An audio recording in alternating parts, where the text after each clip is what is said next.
Hi, I'm Rhonda Masad from 50 Fit and the West Island blog. I am here with my friend and osteopath, Colleen Jorgensen. How are you today, my friend?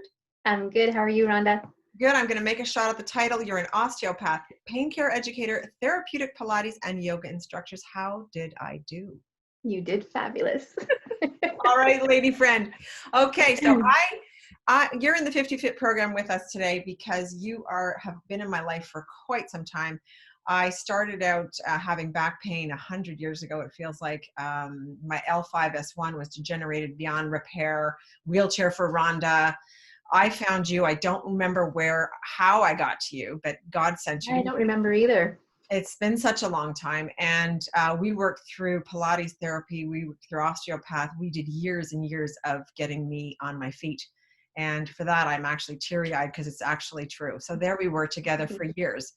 And I wanted to share that part and what you brought to me with the people that are joining 50 Fit, because it's the way that I manage my pain levels and stuff. And you take very good care of me for that in that section. And you have ways that we can manage our pain, free and paid options. So it's kind of a great thing. So it's available for everybody. And I know you've got a pain therapy clinic. An online pain care program. There we go. I'm going to let Colleen talk and I'll just sit back here and knit. All right, Colleen, tell me about why I should work through a little bit of my pain when I'm working out. Yeah, so that's a great question. So it's actually a really interesting time in pain care right now because for the longest time as teachers, and I've been teaching movement, God, since I was 14 years old, so I don't even want to say how many years that is. And we always had, especially in a group setting, we would say to people, I'll show you this exercise, and if you feel pain, modify it or do a different exercise or stop. But now we're understanding that we were actually contributing to the fear that people have surrounding their pain by saying that. Because by telling people that as soon as you feel a sensation of pain, you need to stop or change everything, it kind of implies that if you have pain, something's really wrong or something is damaged. And we understand now that that's not the case. We can have pain without there being any damage. Pain is a signal from your system that something's going on, but it's not good at telling us what is going on or how important it is. So instead of now saying, well, as soon as you feel pain, you need to stop or modify, now we're saying, okay, pain is your body trying to have a conversation with you. So first of all, pay attention, be mindful, take a moment and check in, try to continue with what you're doing. And we talk about working at that edge. You're trying to kind of flirt with that edge. So yeah, I feel pain. Okay, well, can I manage that? Can I work with that? Can I use my breath?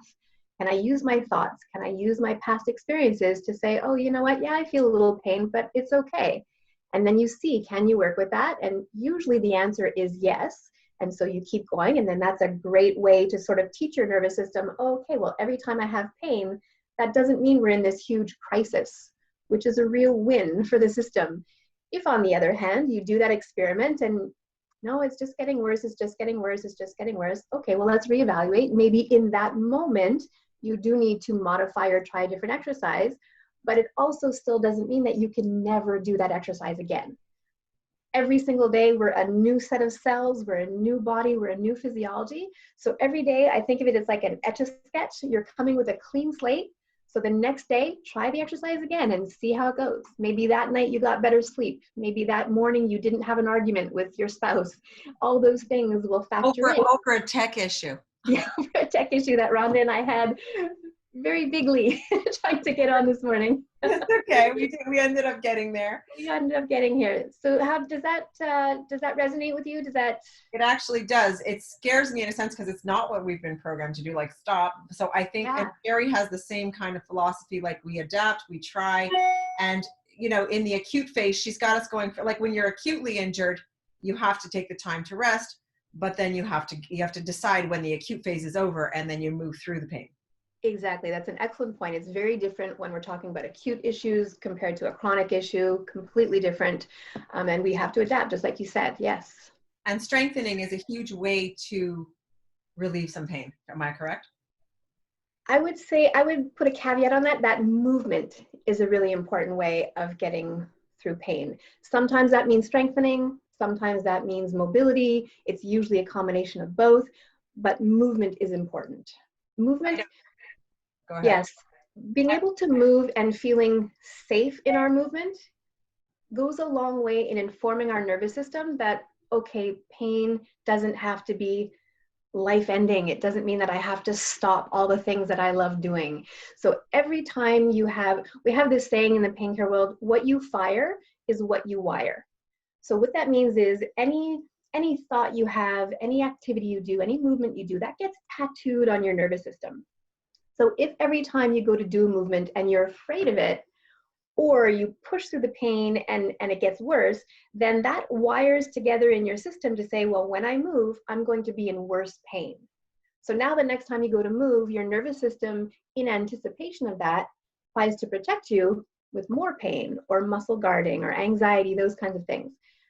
On the flip side of that, if you feel that pain and you say, well, let me work with this. Let me use my breath. Let me be present. Let me listen to what my body's telling me. And then you manage to do the movement successfully and your pain didn't get worse. Well, in that moment, what's really important is to acknowledge that, like kind of relive it for a minute, almost like you're rewatching a movie of what you've just done, so that you're tattooing that positive experience on your nervous system. So now the next time you go to do that movement, the nervous system goes, oh, well, the last time we were here, it was actually okay. And you know what? We actually even felt good. So it then may not ramp up that protection system for you. It might not happen the first time you have a positive experience. Sometimes it takes a few tries before those positive experiences outnumber the bad ones, but it does happen. We've seen it over and over again. So taking that time to register that, okay, I did this and it was okay. We were fine. And we actually maybe even felt good. That's really worth something. So we're teaching the old dog nervous system a new trick. Exactly. I like that. Yes, exactly. Exactly. So now, why is it that we, like, I mean, I've noticed it as my life, we take so much longer to heal at this stage. Like it takes me, like I can have an injury for a whole year. So it's an interesting question. I don't know that we have all the answers. We don't have all the answers. I know that we don't have all the answers. What we do understand now is that age is not really as much of a factor in pain as we used to think it was. We can heal at any age. Yes, some things are a little bit slower, but we still have full capacity to heal at any age. That's really good news. But I wonder, is it because when we're older, we have that whole lifetime of experiences that we've tattooed on our nervous system? So every heartache, every injury we've ever had, every fear we've ever had, every job that didn't go well, like all of those things are factored in when the nervous system is evaluating, do I need to ramp up protection for my person with pain or not? It's not just about what's going on in your body. It's about everything that you are as a human being. Your system goes through like a virtual filofax of your entire life experiences in order to decide, do I need to protect her with pain or not? So I have a feeling, and I don't know this with 100% certainty, Rhonda, but I think from what we understand is when we're older, we're having to undo all of our bad habits, the old dog, new tricks kind of thing. We're having to undo all of the things that we learned that are not serving us. Okay, right? A lot of sense. Yeah. All right. We loved having you on today. How do our lovely 50 Fitters get in touch with you? So I've got a Facebook page at Stillness in Motion, Instagram at _Stillness in Motion, and a lot of free content on both of those platforms, as well as on YouTube.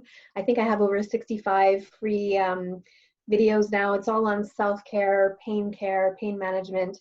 On YouTube, that's under my personal name, Colleen Jorgensen.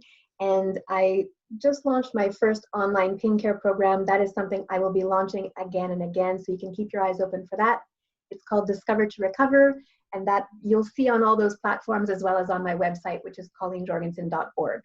I love it. And I want to thank you so much for sharing your wisdom with us today. It's my pleasure. Anytime, Rhonda. Thank you. Have a good one. You too.